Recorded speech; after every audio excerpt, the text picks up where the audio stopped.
Castro, muy buenos días. Muy buenos días Capitán. a ti y a toda tu prestigiosa audiencia aquí en las primeras noticias de la mañana. Y Qué amable. bueno, desearte un feliz año nuevo, ya que está empezando este año. Lo propio, Sergio. Capitán, usted es un especialista, entiendo, en temas de inteligencia militar. Yo creo que esta va a ser la primera de una serie de entrevistas que vamos a hacer al respecto, porque tiene usted cosas muy importantes que contar acerca de la situación en particular en nuestro país, y lo vamos a dejar para otra ocasión. Pero ya que la actualidad nos demanda estar muy pendientes de la situación crítica en Venezuela, ¿qué opinión le merece usted desde su ámbito estrictamente profesional el secuestro express de María Corina Machado, por ejemplo? Mira, todo lo que viene aconteciendo es una ejecución de eventos y de actividades que se vienen desarrollando dentro del territorio de Bolivia, que tienen una relación anterior a lo que viene pasando. Simplemente existe una correlación tanto entre Venezuela como en Bolivia a través de la injerencia que se viene desarrollando a través de lo que es petróleos de PDVSA, que se encuentran manejados actualmente por el teniente coronel Miguel Ángel Lozano, especialista en inteligencia militar del ejército venezolano, que funge como misión diplomática, pero él es militar de carrera, ¿no? Entonces, todo lo que aconteció igual en Venezuela con lo que fue en relación a la líder de María Corina Machado, viene en ejecución a lo que es una relación de actividades dentro de un escenario que se viene desarrollando tanto en Venezuela como en Bolivia, que parte inicialmente de buscar el control de la verdad, reemplazar dogmas dentro del territorio, generar cambios dentro del contexto social. No olvides que un contexto social es el lugar donde un individuo se desarrolla tanto en condiciones de vida, de trabajo y de economía. Entonces, los cambios de los contextos sociales generan que se pueda identificar lealtades y se pueda generar lo que se llama una relación mando-obediencia, que es lo que viene aconteciendo en Venezuela actualmente y acontece en Bolivia. ¿Qué es la relación mando-obediencia? Que son actividades dentro de las operaciones psicológicas que buscan en una fase de ellas generar una expectativa para poder generar una ilusión dentro de las personas. Es realizar un temor para que las personas pierdan lo que consideran elemental para subsistir, ¿no? Ya prácticamente en las operaciones de inteligencia que se vienen ejecutando tanto en Bolivia como en Venezuela, como lo que fue el secuestro de la líder María Corina Machado, se empieza a generar eso, ¿no? Empiezas a generar dentro de la población la pregunta indirecta en el subconsciente de las personas si prácticamente vivimos o subsistimos. Esto que nos permite a un operador psicológico o un especialista en inteligencia generar lo que es un evento de resignación dentro de una relación mando-obediencia. Esta resignación evita que las personas puedan generar una lucha total, generando luchas parciales antes de que se pueda llegar a una bandera grande de lucha, ¿no? Todos estos escenarios fueron lo que fue aconteciendo en Venezuela y viene aconteciendo en una correlación directa en base a la inferencia que tiene Bolivia a través de Cuba y a través de Venezuela con todo lo que acontece, ¿no?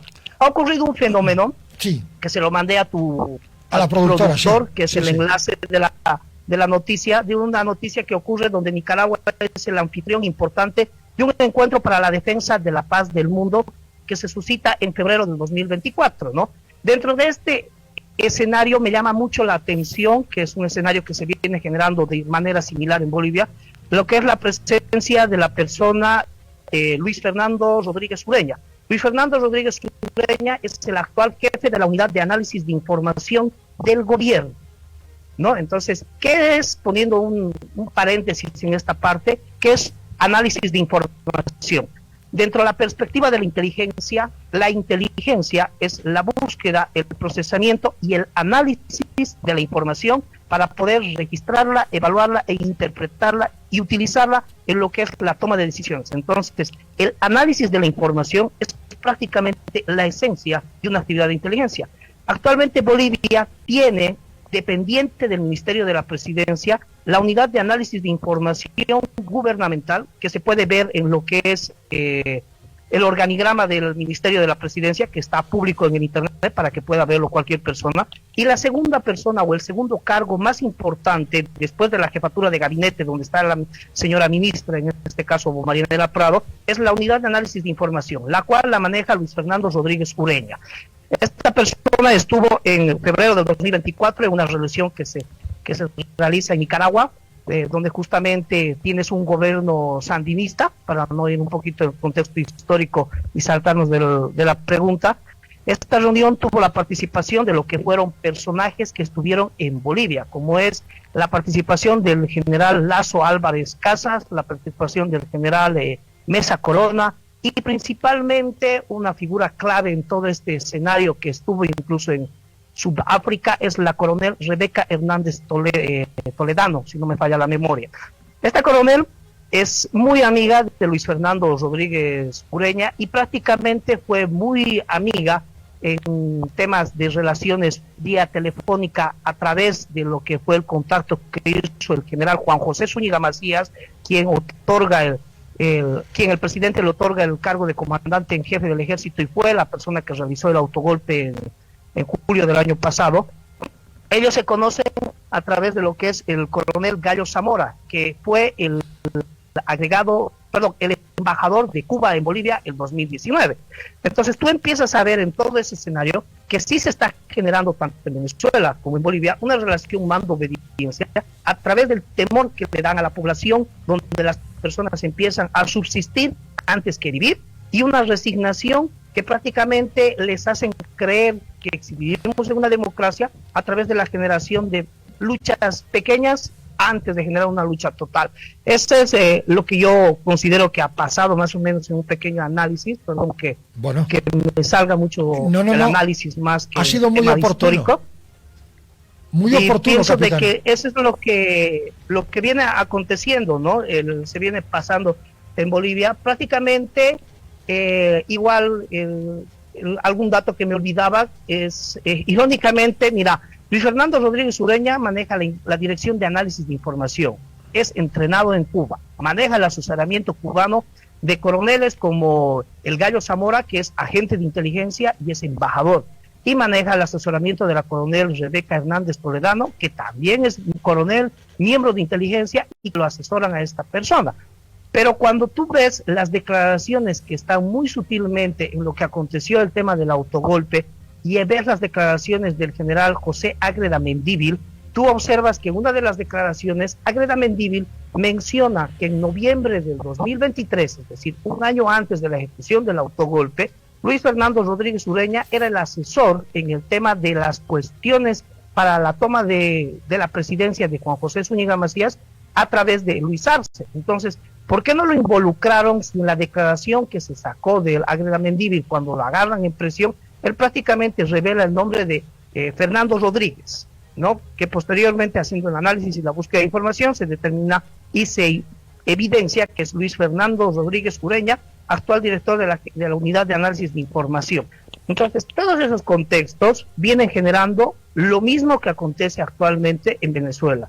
Una búsqueda de una generación de expectativa en la escenificación de un escenario controlado por el gobierno, tanto cubano, a través de los intereses que tiene Bolivia. Entonces, no es solamente hablar de las figuras que van operando la manipulación de la información en Bolivia y en Venezuela, sino que hay que hablar de los actores que vienen operando y los intereses que tienen estos actores, ya sean principales o secundarios, del por qué se están ejecutando estas acciones. Cabe recalcar que detrás de toda esa toma de acciones que vienen haciendo, tenemos dos países que están muy ligados prácticamente con el narcotráfico. Y de eso sí puedo hablar mucho, pero en su momento, son sí. Bolivia y Venezuela. ¿No? Bolivia y Venezuela están prácticamente ligadas al narcotráfico a través de la manipulación que realiza Cuba e Irán en Bolivia y en Venezuela. Pero tú ves que en Cuba no existe el tema del narcotráfico como existe en Venezuela, pero sí existe otro interés que es la búsqueda de un poder más grande como tiene buscando Irán. Entonces, yo discrepo con algunas opiniones que emitieron algunos analistas, sin dar nombre de ninguno, que hablan de que Bolivia se encuentra desmarcada prácticamente de las acciones que está realizando la posesión de Maduro por el miedo que tiene, ¿no? Entonces, pienso que no es el temor que existe prácticamente del gobierno, prácticamente de Colombia, de Bolivia, México, etcétera, etcétera, con relación a las acciones que están ocurriendo en la posesión ilegal de Maduro. Pienso que todo esto es más por no entrar en el estereotipo de ser considerados en la línea de un país dictador. Prácticamente sí. Bolivia recibe toda la subvención y todo el apoyo y el control y la intromisión de Venezuela a través de PDVSA, con un oficial de inteligencia que maneja prácticamente las instituciones. Entonces, pienso que se está queriendo mostrar que en Bolivia existe una pseudodemocracia en una generación de un escenario que tiene un beneficio diferente por la coyuntura social y el contexto geográfico de Venezuela con Bolivia. No olvides que Bolivia es prácticamente el corazón de Sudamérica, y si hablamos desde las teorías geopolíticas sería el Heartland de Sudamérica.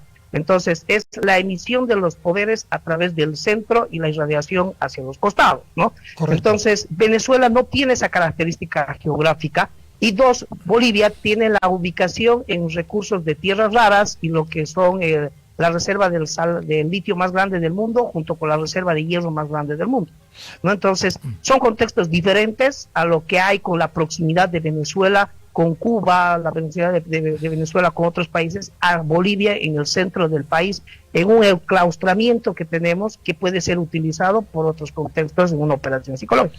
No sé si me dejo entender. No, ha sido perfecto. Capitán Castro, en esta suerte de guerra híbrida que existe, creada justamente por los grupos de inteligencia estatales, ¿en qué contexto el general, Luis Fernando Rodríguez Ureña es tan determinante, por ejemplo, en decisiones claves? La detención de Luis Fernando Camacho el 28 de diciembre del año 2022. Operaciones militares o policiales en contextos determinados, como por ejemplo detención de personas durante los bloqueos de caminos de octubre. ¿Cuán gravitante, a lo que yo me voy, cuán gravitantes son los servicios de inteligencia cubanos y venezolanos a la hora de influir en decisiones de los servicios de inteligencia nacionales? Mira, la determinación y la influencia es directa, prácticamente a través del gobierno y en base a lo que son las agregadurías militares y lo que son los cuerpos diplomáticos.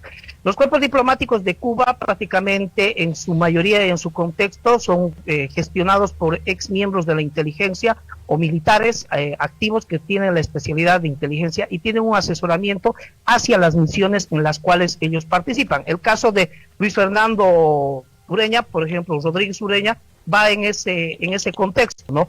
Luis Fernando Rodríguez Ureña maneja prácticamente bajo la dirección de Hugo Moldis, quien recibe las directrices del embajador de Cuba en Bolivia, todo lo que son las operaciones de inteligencia y la ejecución de las operaciones especiales de inteligencia, ¿no? Que son la infiltración, expulsión, etcétera, etcétera. Y en eso también se encuentran las operaciones especiales que se ejecutaron dentro de lo que fue el secuestro del gobernador Luis Fernando Camacho, ¿no? Entonces, cabe recalcar que estas acciones fueron programadas, como el tema del autogolpe que ocurrió el 2024, fue generado y fue gestado desde noviembre, según las declaraciones del general José Ágreda Mendívil, dentro de lo que es la planificación de Luis Fernando Rodríguez en ese complot.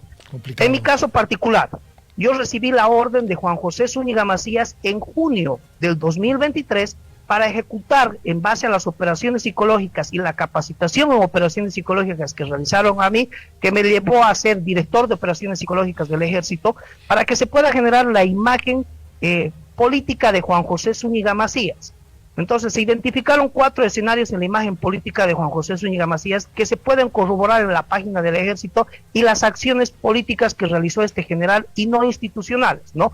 Como ser actividades con niños, mujeres, ancianos y animales. Entonces todo ese entorno empezaron a generar una imagen no institucional, sino una imagen política. Pero esas directrices de generar una imagen institucional para que pueda asumir posteriormente Juan José Zúñiga Macías fueron recibidas directamente del presidente de la República, es decir, Luis Arce, quien le ordena a Juan José Zúñiga Macías que haga la transición para poder asumir un escenario. Posteriormente se generó el tema de que hubo una modificación en la planificación y que todas las operaciones son flexibles y que ya no tuvo que tomar el poder, sino que se mantuvo en el poder el presidente porque el escenario fue diferente y etcétera, etcétera. Pero todas estas acciones también fueron llevadas de la mano junto con Luis Fernando Rodríguez Ureña. O sea, ¿qué tiene que haber en Bolivia? Una unidad de análisis de información del gobierno cuando en Bolivia no existe una ley de inteligencia. Porque no se crea una ley de inteligencia que pueda regular las limitaciones y las capacidades de un servicio de inteligencia para que los servicios y los agentes de inteligencia no sean ni seamos utilizados en beneficios personales o en beneficios de un partido de turno. ¿A usted lo utilizaron en algún momento? Capitán, ¿a usted perdón que lo interrumpa, lo utilizaron en algún momento con esos fines? Claro que sí, porque todos los servicios de inteligencia en realidad están siendo utilizados por esos fines, incluyendo a mi persona, desde lo que es la conceptualización de la inteligencia, que es la búsqueda y el análisis de la información.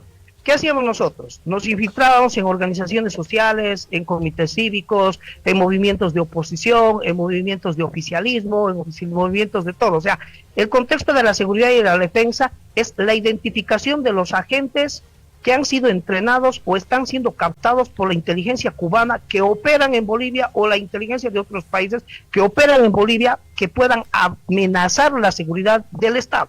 Esa es la esencia de la inteligencia, buscar esa información para poder identificar a esas personas. Pero resulta que los servicios de inteligencia en Bolivia empezamos a operar bajo las órdenes de los servicios extranjeros.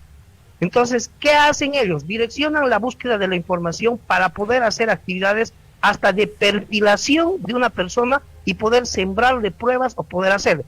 ¿Cuál es el caso más sobresaliente? En este caso es el caso del defensor de los derechos humanos, Fernando Hartmann. Fernando Hartmann tuvo una intervención donde se lo infiltró y se empezó a conocer toda la perfilación, es decir, las vulnerabilidades psicológicas y el aspecto social de esa persona como individuo, desde años atrás de la ejecución de lo que fue el involucramiento que le hizo el gobierno con el caso del autogolpe. Correcto. Entonces ya se empezó a determinar cómo acercarse, ver, y así se utilizan fuera de todo eso. Entonces nosotros analizamos la información, se lo pasan a los servicios de inteligencia cubanos y ellos direccionan toda la inteligencia para el beneficio personal de ellos en favor del gobierno de turno que ellos colocaron.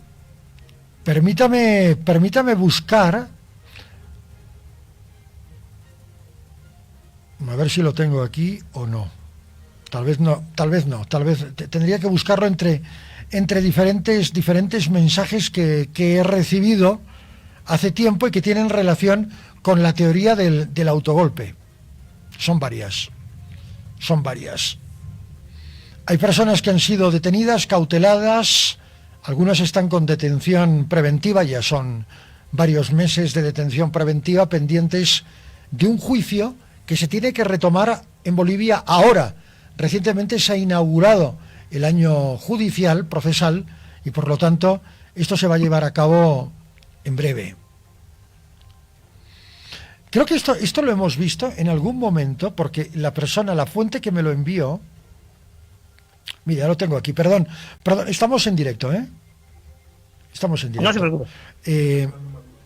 Está hablando Nicolás, pero me interesa cerrar esto, en realidad cerrar hoy para abrir la próxima semana. Perdón esta laguna. Me refiero a Aníbal Abel Aguilar López, que está con prisión preventiva. Este es un hombre que ha pasado por un verdadero suplicio, es una persona adulto mayor, es un académico, a quien fue sindicado como ser el autor intelectual del golpe o del autogolpe, como usted lo ha definido, capitán Castro, del pasado mes de junio. ¿Qué sabe acerca de Aníbal Aguilar usted? Y con eso cerraríamos, porque nos tenemos que ir a Caracas, pero me comprometo, capitán Castro, a continuar, a proseguir esta entrevista con más tiempo la semana que viene. Adelante. Claro que sí. Mira, el señor Aníbal Sí. Como lo decimos en la jerga común y silvestre, llegaría a ser el chivo expiatorio del gobierno, ¿no? Prácticamente tiene que haber la ejecución de una persona que genere el tema de la teoría política o de la teoría social, que no puede ser creíble si lo realiza un militar, porque dentro del contexto de las personas y en la percepción que tiene un ciudadano con relación a un militar, existe un viejo chiste que dice cómo es posible que una gorra redonda pueda entrar en una cabeza cuadrada, ¿no?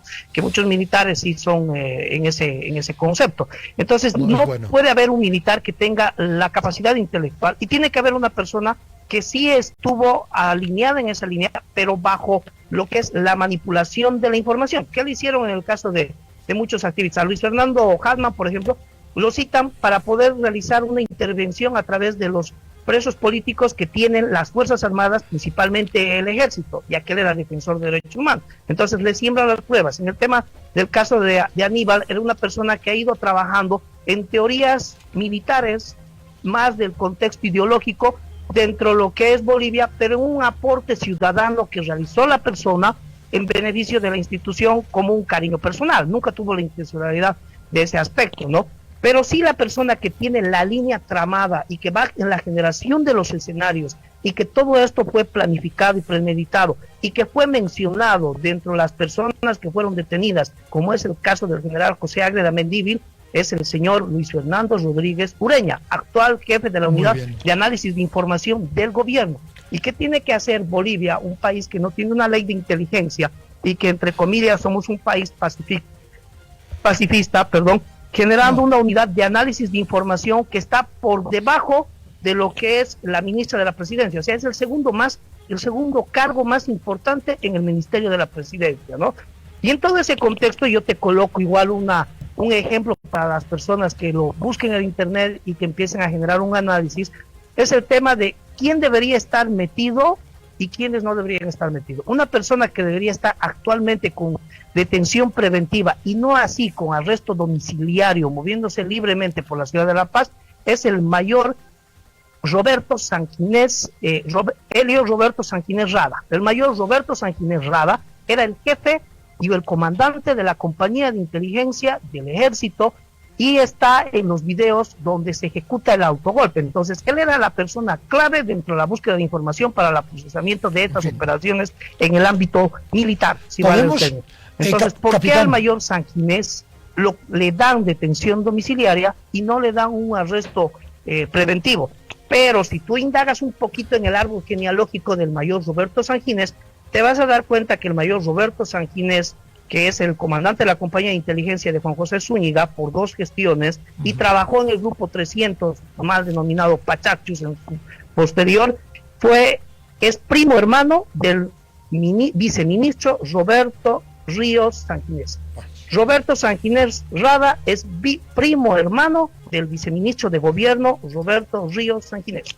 Entonces, ahí empiezas a ver una correlación familiar y un contexto. Y si tú buscas cuándo fue posesionado el mayor Roberto Ríos Sanguinés, puedes llegar a incluso a escarbar un poco más y vas a averiguar algo que escuché yo en las líneas del ejército, en las compañías de inteligencia, que fue prácticamente el general Juan José Zúñiga quien le pidió al presidente que coloque al Roberto Ríos Sanguinés como viceministro de gobierno, porque su primo hermano iba a entrar como comandante de la compañía de inteligencia. O sea, un primo en el Ministerio de Gobierno, viceministro, y el otro en la compañía de inteligencia. Y da la casualidad que el otro está de detención domiciliaria y no de preventiva. Capitán Castro, nuestro tiempo se ha terminado, 9 minutos y serán las 11 de la mañana. Tenemos que ir a Caracas por lógica de coyuntura informativa. ¿Nos encontramos la semana que viene, le parece? Perfecto. Encantado. Muchísimas gracias. Un abrazo y gracias por su confianza, por la confianza en Red Compañera Mundo. Hasta pronto, capitán. Hasta luego, el honor es mío.